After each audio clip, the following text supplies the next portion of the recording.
Alright, Dupes, come on. Let's speed this up a little bit. We're taking damage. Please. Hurry. Ooh, that was a big one. Hey guys, Comet here. Welcome back to Oxygen Not Included. In the last episode, I put in this manufacturing hub here, which should enable everything I want to do in this episode. Main thing being getting into space and setting up some solar panels. Also need to figure out how to deal with all of those incoming meteors. I don't think I'll be getting into Rocketry quite yet. I think I'll have to save that for its own separate episode. And I'll probably just figure out maybe half of the map and then do the other half maybe between episodes. But before I do all of that, I need to split up the power grid. Now that I'm actually consuming a lot of power with this thing, I'm overloading the grid, so I need to have two separate grids. So I'm going to run a second wire up through the entire map, and all of my power producers are on the left side of the map, which isn't great, and that's going to leave the right side completely unpowered. So I'm going to take this upper half of natural gas generators and move them over to the right side. Alright, with those moved over to here, I can now snip the connection between the two sides. And the right and left should be independently powered now. And this wire has a potential load of 180, and this one has a potential load of 130. Now, I don't have any batteries up here anymore. I moved them all into this section, so all of the batteries are actually on the left wire. The only battery I have on the right wire is this one, and the random ones along with the... there's another one. So these are going to fluctuate quite a lot. Eventually, I will figure out a more permanent battery location for the two sides, and I will figure out a more permanent location for all of these natural gas generators. I think that'll probably come with the sour gas boiler episode. I am trying to clean up a little bit of this CO2. I don't think I'll have time to clean up all of the water that's down here in this episode. What I want to focus on is getting into space and dealing with all of the meteor showers. I think the very top of the map, I'm actually going to make right here. So this will be the transit inputs. And I'll get in a secondary joint plate here. And for the sake of symmetry, I'll actually move that one to there. Okay, so the left side can be powered by that, and the right side can be powered by that. I'll extend the ceramic all the way across. I'm going to be careful not to go through the abyssalite yet, because there are shovels out there. And shovels, if I can hover over one...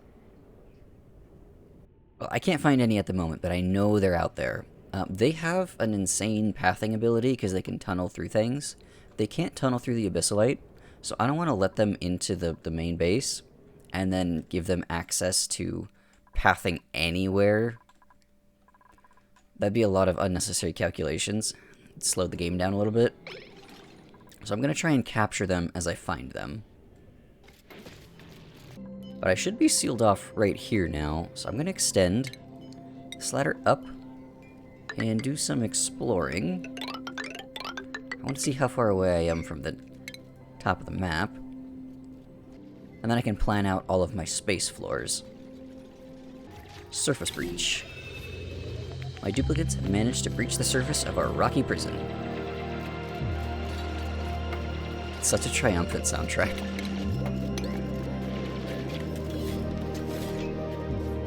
There's the top of the map. Okay, how much space do I have to work with here? Looks like about 60 tiles. That can fit a rocket, for sure. start thinking about where I want to put the bunker doors. Now, I don't want them to be right up against the top. I want to leave some space for Regolith to accumulate. That way I can run 2 Regolith melters per side of the map.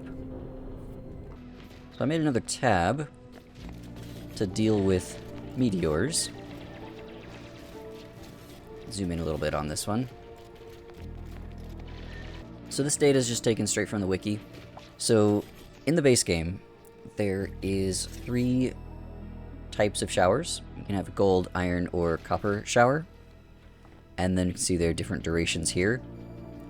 The way it works, every 2 weeks or 14 cycles, it randomly picks one of these showers. So if you get the iron shower, it lasts the longest, so it makes the most material. That makes sense. The period here, that is the 14 days, 14 cycles. So this number is actually irrelevant. This is how much Regolith the shower will make. So if you just divide the amount by the period, you get an average kilograms per second of Regolith here. And then the other material, that's just the corresponding shower type. So like, for instance, the gold meteor shower will produce gold here in this other tab. The iron meteor shower produces iron, and the copper produces copper. But this stuff's pretty irrelevant. I just want to focus on the Regolith aspect. Now, this is calibrated to my asteroid, which is 36% bigger than the base asteroid, which is what all of these numbers refer to. So if I change this to the base asteroid, you can see the kilograms per second of Regolith is about 66, which is the 3 rails of Regolith everyone always talks about. So that number is validated, but I'm going to be using bigger asteroid. So I need to calibrate my Regolith system to about 90 kilograms a second. That is 4 and a bit rails of Regolith. That means I should have enough to feed 2 Regolith melters on each side. That'd be the 4 rails, and have a little bit left over. So I want to make sure I'm capturing all of that Regolith in a decent sized buffer. I'll plan out all of my floors here, so this will be the next floor. So if I were to put the doors at this height, then I would end up with 6 tiles of Regolith, and then I would need space to hold those 6 tiles underneath. If I put it here, that would give me 8 tiles, and then I can store those 8 tiles of Regolith. Not quite in that space. We need to come down to there. Okay, let's put the door at that height. That would give me 7 tiles of Regolith that could fill up this space here. So right here could be where all of the auto miners and stuff go. And then underneath the auto miners, that will be where all of the solar panels go. So the solar panels will be at this height here. Have Regolith accumulate there, fall down to here. Okay, yeah, I like that. So this is not actually going to be mesh tiling. I want to use window tiles here. I have an idea for a cooling system. And it really only works with window tiles. It won't work with mesh tiles. Because I only have access to steel right now. These robo miners will have an overheat temperature of 200 plus 75. Now the Regolith can come in closer to 300. So I want a system that can cool the incoming Regolith before it touches the robo miner. Or rather, I need something with a bigger like thermal buffer. So I can keep some shift plates touching the window tiles, and I can cool the window tiles between storms, so that when the regolith does fall, it immediately cools off and won't overheat the miner. So then that begs the question, what's the best material to make these shift plates out of? Well, it would be something with a very high specific heat capacity and decent thermal conductivity. So let's take... well, I can't use diamond. Let's start with copper. We can look at copper. Then we can look at aluminum ore. Maybe even dirt.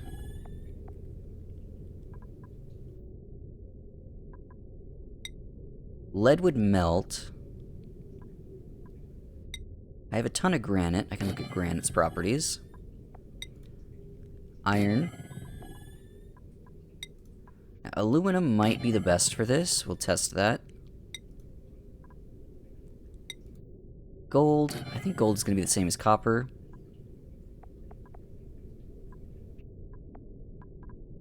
And then steel. We'll test steel. Okay. So steel. This has a specific heat capacity of 0.49. Copper, 0.38. Aluminum, almost 1. This one's pretty good. Dirt, is almost 1.5. Granite, 0.79. Iron, aluminum, and this one's terrible. So dirt was actually the best. That's interesting. I don't want these to turn into sand. So what is the melting point of dirt? 327. It'll turn into sand. I don't think the regolith can get much hotter than about 300. I think dirt's actually the best option here. So these will just act as like a giant thermal buffer, so that when the regolith does fall, shouldn't get any overheating. And it's important that this is glass. Ideally, I would make it out of diamond. I don't have enough diamond for that. So if we take a look at the properties of glass and diamond here, well, I'll throw amber up there as well, just to be complete. Glass. This has a thermal conductivity of 1.1. Diamond has a thermal conductivity of 80. And amber is absolutely terrible. Yeah, we don't care about amber. Go away. I want the floor to be conductive, but not necessarily have a high specific heat capacity. That's what the shift plates are for. Shift plates in a vacuum can still interact with solid tiles, and window tiles are the only solid tiles that can allow light through. Mesh tiles and airflow tiles in a vacuum don't have any, there's no way for shift plates to interact with them. These still let light through, but I need something that lets light through and can be interacted with thermally. So that's why I'm going with window tiles here. Because I can directly cool off the window tiles, and also then cool off the shift plates that are touching the window tiles. I plan on using a lot of these conduction panels in here to cool off all the machinery. That way I can avoid any liquid layers up here. In the past, we didn't have these nifty conduction panels that worked in vacuums. We had to have a tiny little liquid layer here of petroleum or crude oil so that all of the machines can have something to conduct their heat away.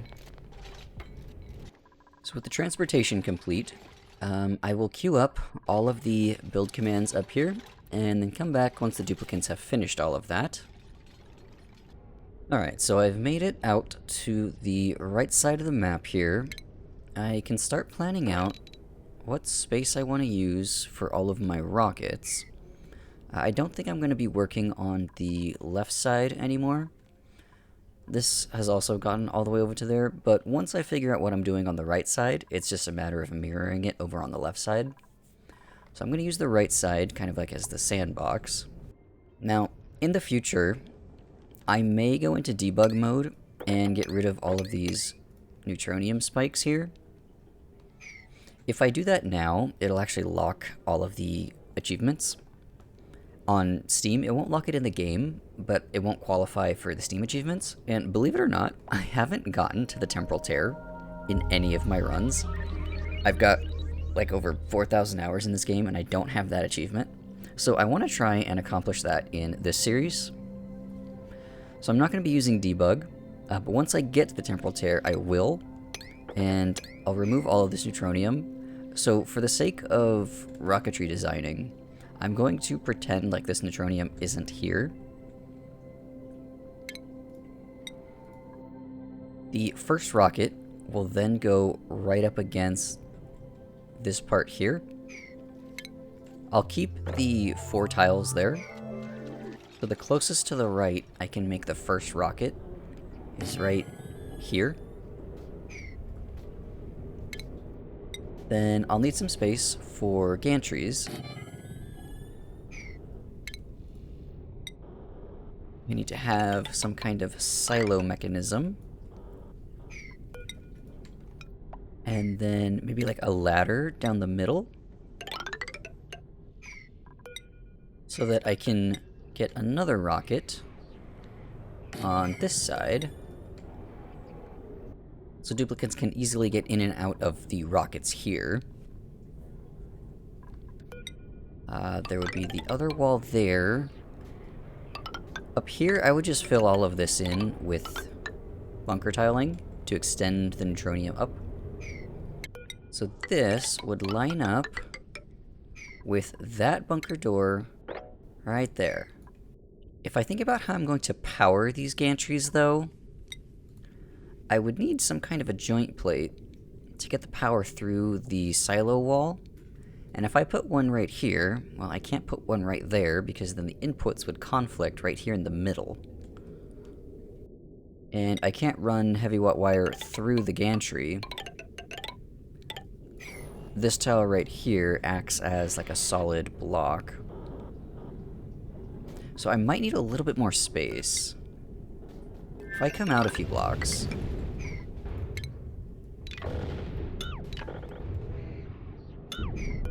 put the ladder here instead. I could have the rocket here. I'll have space for a joint plate here and here. And then the power could be routed something like that. Now the reason I have to run these gantries off of the heavy watt wire is because they take 1.2 kilowatts. So I'd have to either run them all off of their own individual conductive wire, or just run one big heavy watt wire through the center. Okay, I like this. We're gonna do this. So this will come up. That means these doors here aren't in the best spot. I will need some of the miners to never be blocked. In case I end up with this entire thing covered with Regolith, I don't want it to get stuck. So this door's gonna have to go as well. So I'll have bunker tiling all across here. Then I'll have some doors for the silo.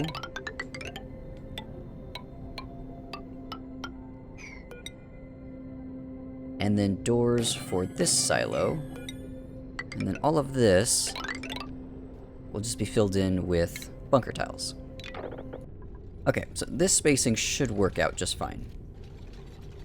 Now, height-wise, I know the maximum height of a rocket is 40 tiles.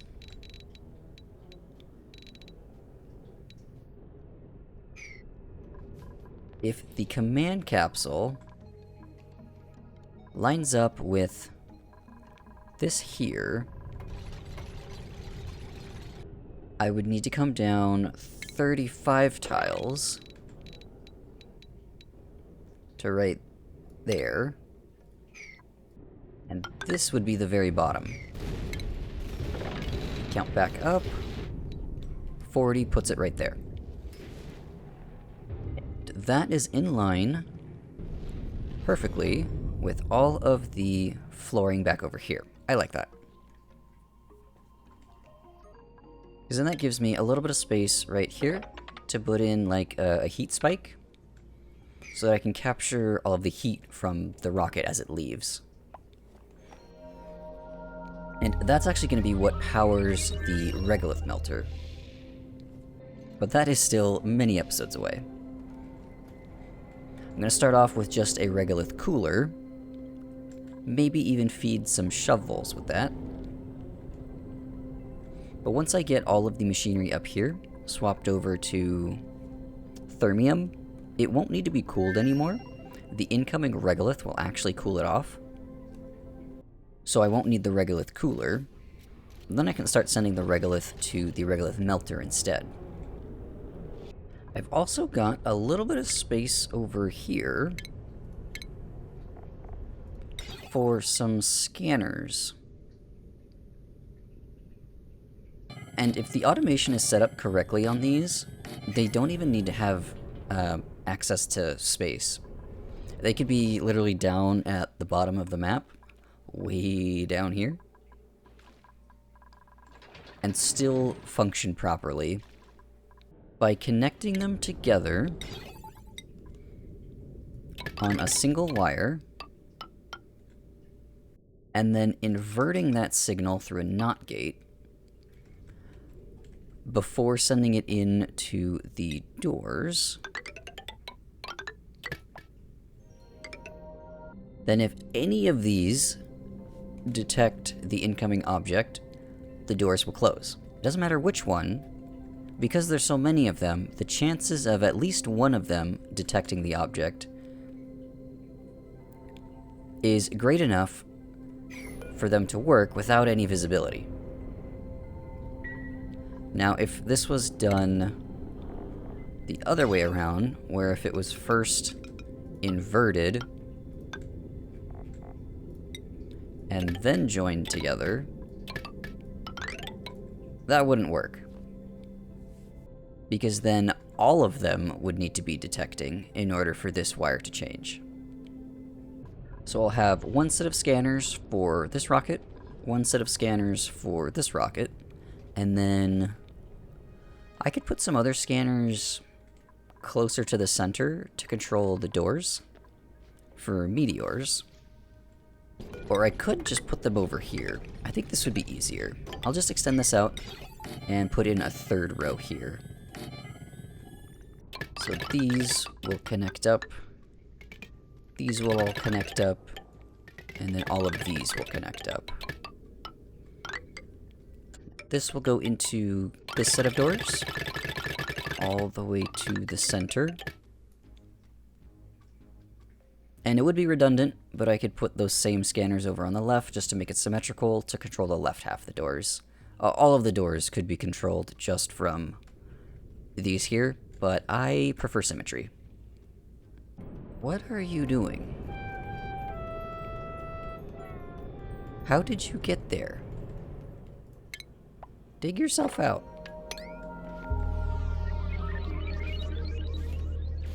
Now sing yourself to death. You got no oxygen up there.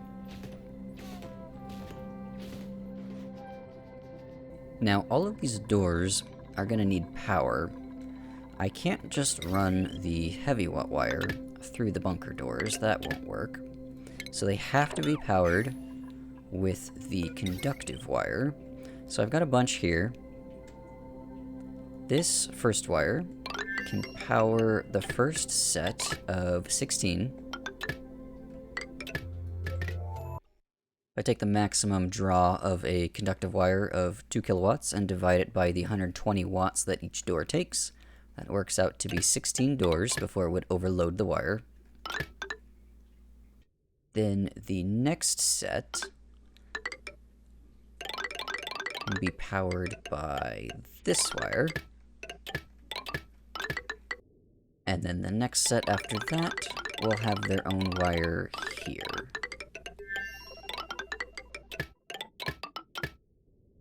And And then I'm just gonna run that across all the way to hit those there. I'll come up with a more permanent location for these transformers in the future. But for now, I'll just have some temporary transformers here to power all of these wires.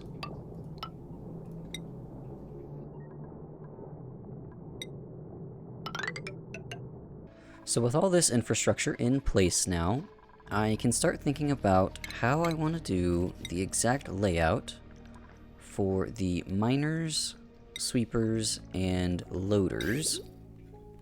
I'll need one miner right here that can never be buried.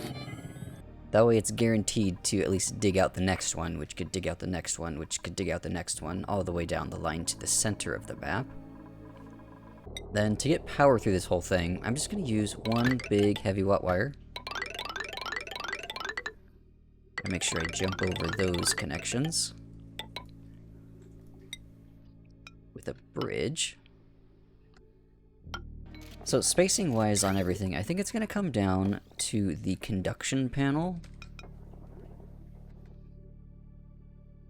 This needs to go over the important tile of the building, which in the RoboMiner's case is the bottom left tile. It's whichever tile it snaps to.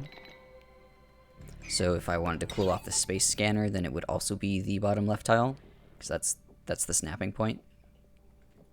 So if I just put a bunch of these in,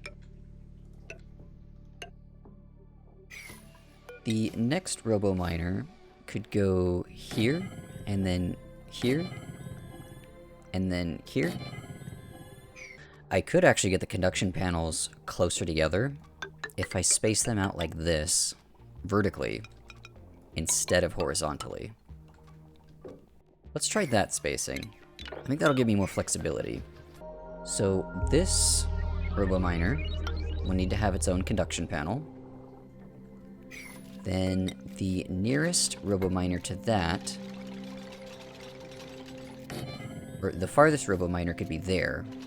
So that's the max distance on this RoboMiner. Which would give me enough space to put in one sweeper and two loaders. And I think if I just alternate the direction there with some piping to connect everything, that should work. Now this is tileable every 9. Oh, that's not great. Because if I were to copy that, it doesn't tile with the spacing of the doors on top. Which means I might end up with some funky spacing here in the center. So this is the last RoboMiner, and it actually goes exactly to the center. It doesn't reach any further. I think I might have gotten lucky here. Because then this could be a sweeper with two loaders. And this can reach all the way to the end there. Wow, that's actually perfect. Okay. Even though the spacing isn't tiling with the doors, I happen to have exactly enough doors for it to end with the doors. So this pattern will work.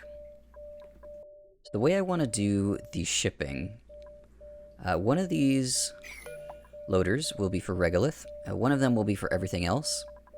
That's why each auto sweeper needs 2. The everything else line will be here. This will be Regolith line 1, and then this will be Regolith line 2.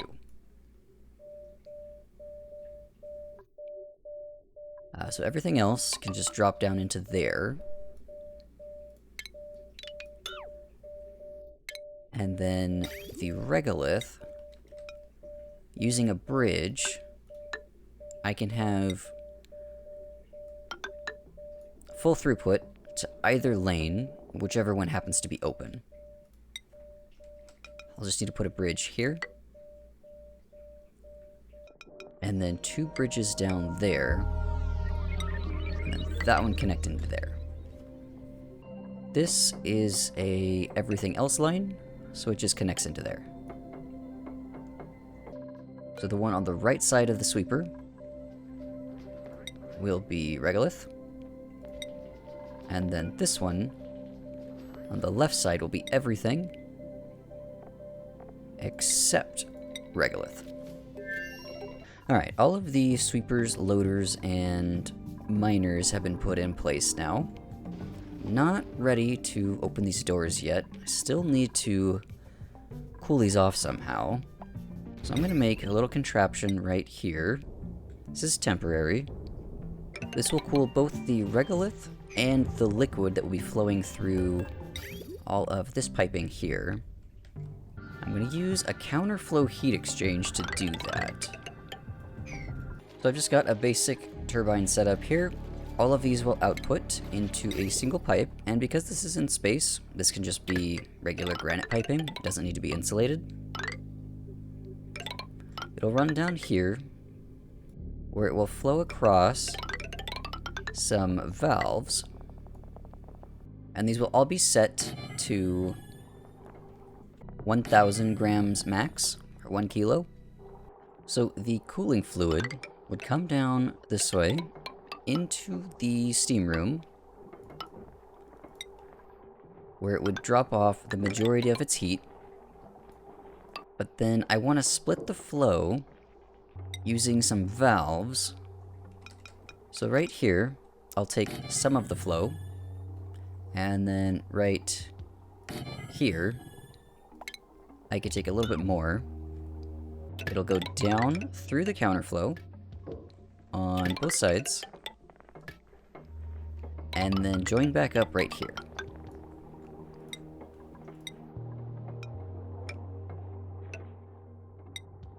Where I could then send it back up and over to be run through the cooling loop again. The regolith is going to do pretty much the same thing. This line will come over to this side. It'll come into the steam room where it's the warmest, and then pass through all of these tiles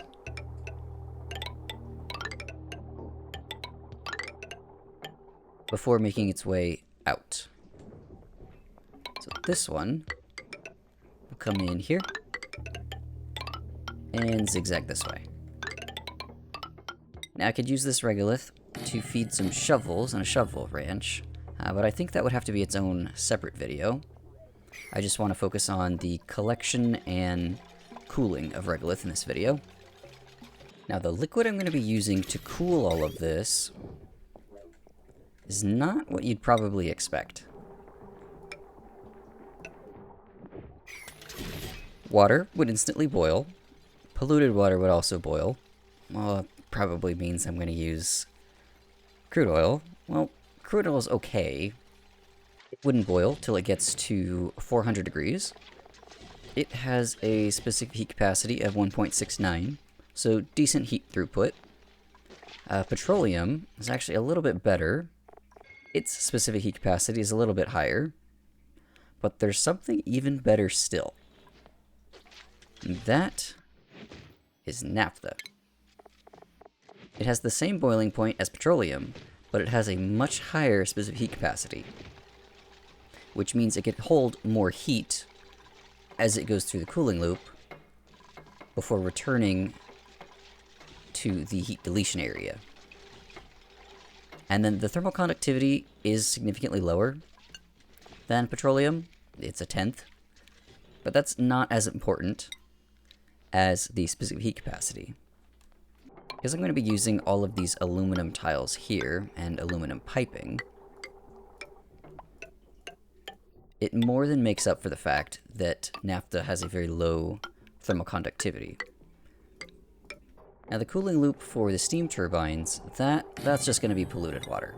That doesn't need to be fancy. Now I just need to route some of this clean water into the counterflow. It should fill up this tank here with a bunch of steam. The output of the steam turbines will come down to the bottom, 95 degrees, go through the counterflow in the up direction, and progressively get warmer as it hits each aluminum section. And then the Regolith and the naphtha should progressively get colder as it moves towards the incoming 95 degree water. So the naphtha and Regolith should be leaving about 95 degrees. And then the water returning to the steam room should be much warmer than the 95 degrees that it comes out of the turbines at. And this will all be done passively. That's the important part. I don't have any aqua tuners except for the aqua tuner cooling the steam turbines. If I didn't use this counterflow, then the coldest I can make this naphtha when it returns to the cooling loop is 125. I think I'm ready to turn on the solar panels, so let's open these doors. Does this work?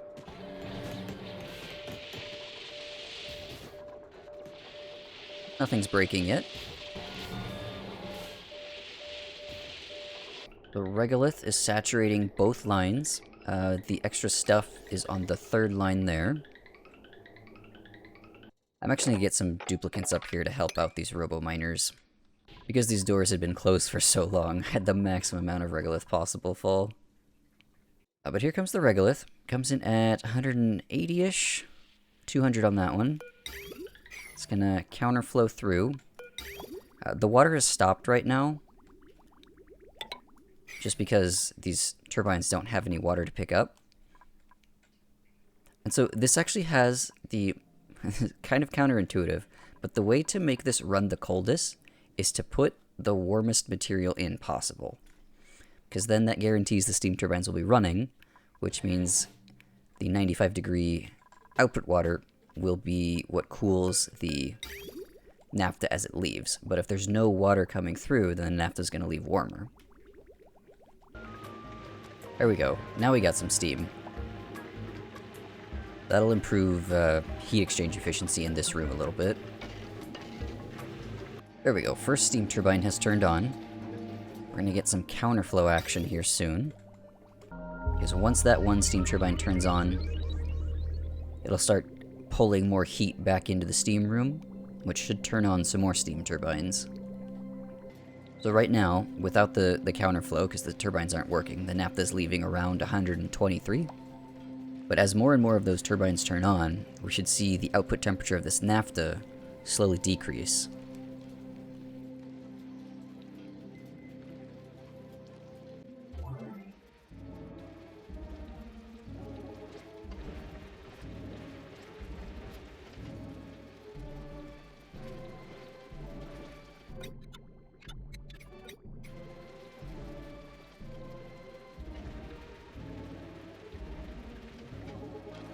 So this is already, passively, 10 degrees cooler. See, the Regolith is leaving at about 100 degrees here, on both sides. That's because it's being cooled off by 95 degree water. So all of this cooling is happening for pretty much free. I just need to spend a little bit of power to cool off these steam turbines. Then I'm also getting all of this free power from these solar panels here.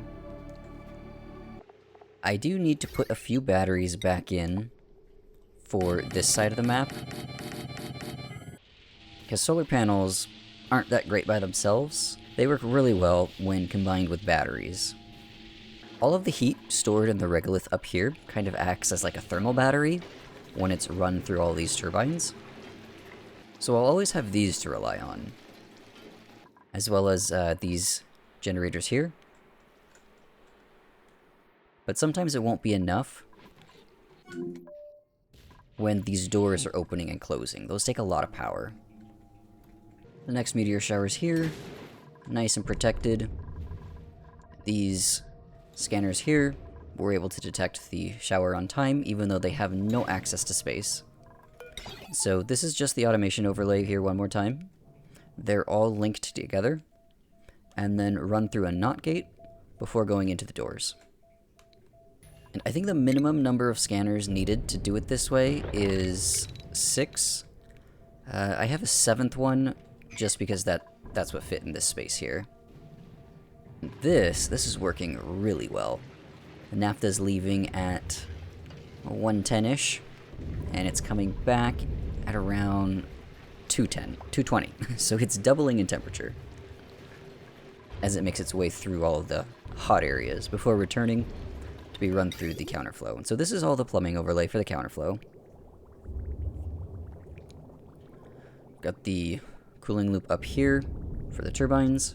Their outputs run down and around through all of the valves, to limit their flow to just 1 kilo a second so that there's no broken pipes. The naphtha, I split it up into 2 pipes just to keep things a little symmetrical. Same idea there, it just goes in the opposite direction, hence the counterflow name. And so you have a hot area here and a cold area down here. And then as the objects move from one side to the other, they slowly change temperatures through each stage. So if we look at the metal tiling here, this aluminum is at about 140, this is 120, 115, and then finally close to 100. So by keeping them decoupled, you can have these temperature stages that everything travels through. And depending on the direction... Oh, one thing just overheated. No? Was it temporary? Okay. And then based on the direction, it can either start hot and cold, or start cold and end hot. There's almost no automation for this, it's just for the aqua tuner. And then power was really easy to route because I'm in space. And there is actually one more tweak I want to make before I end this episode. Now I'm noticing the Regolith doesn't pile up this last tile here, which means I'm only going to have 6 tiles of Regolith, which means it'll pile up to this height. So these 2 tiles here aren't actually doing anything. If I move these doors down 1, then the Regolith would stack 7 tall, and I would have space to fit it in 7 tiles here.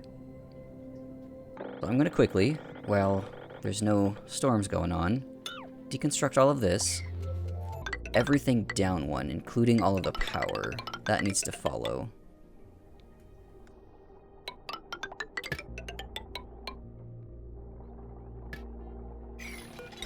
The automation needs to be moved down 1 as well. Alright, Dupes, come on. Let's speed this up a little bit. We're taking damage. Please. Hurry.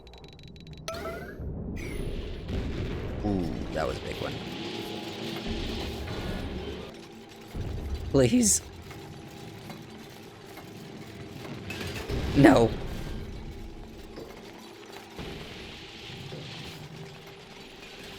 No, this is so bad. That means I am gonna have to move this down a little bit. That's okay. Now, I doubt anyone would have even noticed that I moved this down by 1 had I not said anything. But now, yeah, I get the 7 tiles of accumulation, the top one doesn't count. And that'll all fit right in there. These turbines are almost maxed out. Just from the passive cooling from the Regolith and the naphtha, which has gotten up to about 115 now. So it starts over here, quite cold, and then by the time it makes it all the way over to here, it's up to almost 240. But that is still below the overheat temperature for all of these buildings, and I think having these dirt shift plates in there help a lot for stabilizing temperature. But with the new conduction panel, well, I say new, but it's been out for a long time. I haven't really gotten into space since it came out, just because of how long it's been since I played this game. But now there's no need for that thin layer of liquid that everything used to be submerged in to allow heat transfer. So a big chunk of regolith here at about 290, 300 almost. Actually, over 300 down at the bottom. I want to see if it overheats these. Nope. All the heat just gets sucked into the shift plates. Oh, that's great. And then because there's that constant flow of liquid, the shift plates are always being cooled off.